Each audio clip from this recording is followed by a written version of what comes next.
Before you judge an addict, ask yourself something. How long could you survive in a world that never lets you rest, never lets you breathe, never lets you feel like you're enough? Most people don't fall into addiction. They're pushed by expectations, by trauma, by a society that demands strength while quietly building the perfect conditions for collapse. And by the time anyone notices, it's already too late. This generation didn't wake up addicted. It was engineered, slowly, by society, by trauma, by silent pressure no one wants to talk about. This is the psychological architecture behind drug addiction, and the story of how one young man named Cairo, 22, realized the world was breaking him long before he ever broke himself.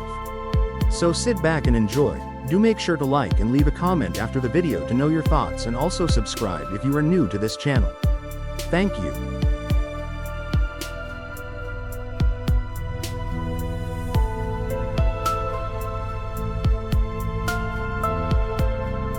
His name was Cairo, 22. Not a troublemaker, not a failure, just another young person trying to breathe in a world that keeps tightening the walls. Every day felt like a race he never signed up for. Waking up tired, going to bed exhausted, comparing himself to people who weren't even real. The modern pressure chamber, built by unrealistic standards, broken expectations, and a society obsessed with success, but allergic to compassion.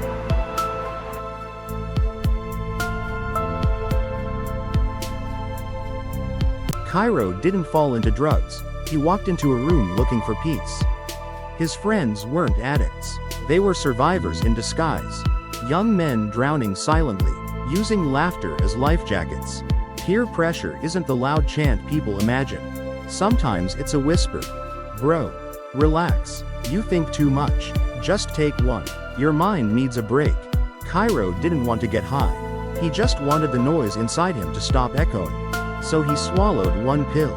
Just one, not knowing it was the first brick laid in a structure he could not see.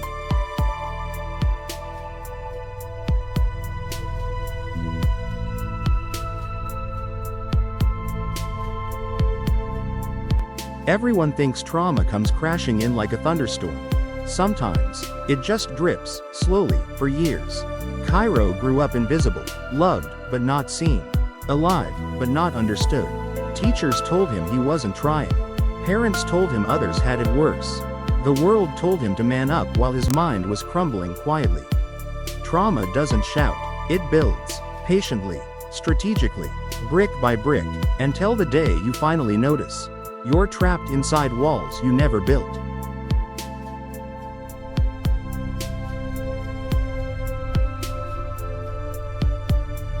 The pills felt harmless, like a shortcut to calm.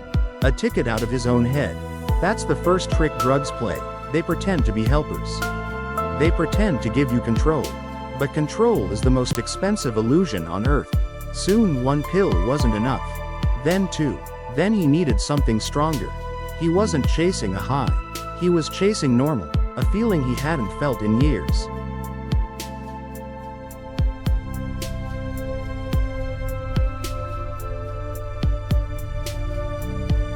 One night, Cairo took more than usual. Not intentionally, just desperately. His heartbeat started sprinting.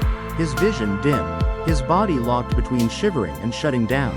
He didn't realize how far had fallen until the night his own heartbeat became the enemy. The dizziness, the panic, the creeping fear that this might be the end. For once, he wasn't trying to escape. He was fighting to stay alive. In the mirror, he saw a version of himself he didn't recognize. A reflection built by choices he never wanted to make.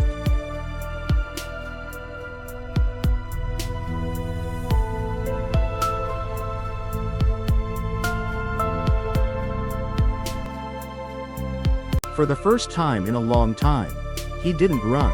He sat in the darkness and told himself the truth. I am not weak.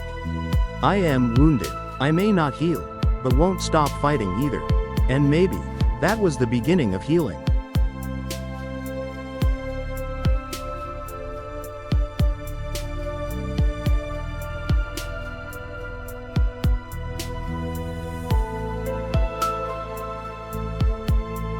We blame addicts, we shame them, we point fingers at the symptoms, while ignoring the architect, Society builds the addiction before the drug ever enters the bloodstream. The pressure, the competition, the silence around mental health, the expectation to smile through pain, the constant fear of being not enough. Cairo didn't fall, he was pushed by a system designed to break the human mind and blame the human being for breaking.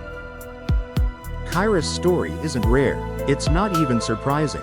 It's the quiet reality of a generation forced to stay sane in a world engineered to drive them insane. Drug addiction isn't born from weakness. It's born from pressure, trauma, and survival.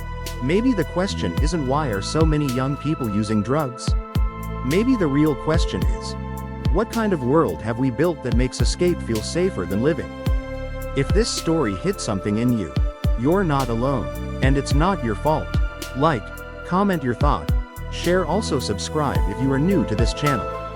For more psychological stories that expose the truths no one wants to address. Thank you.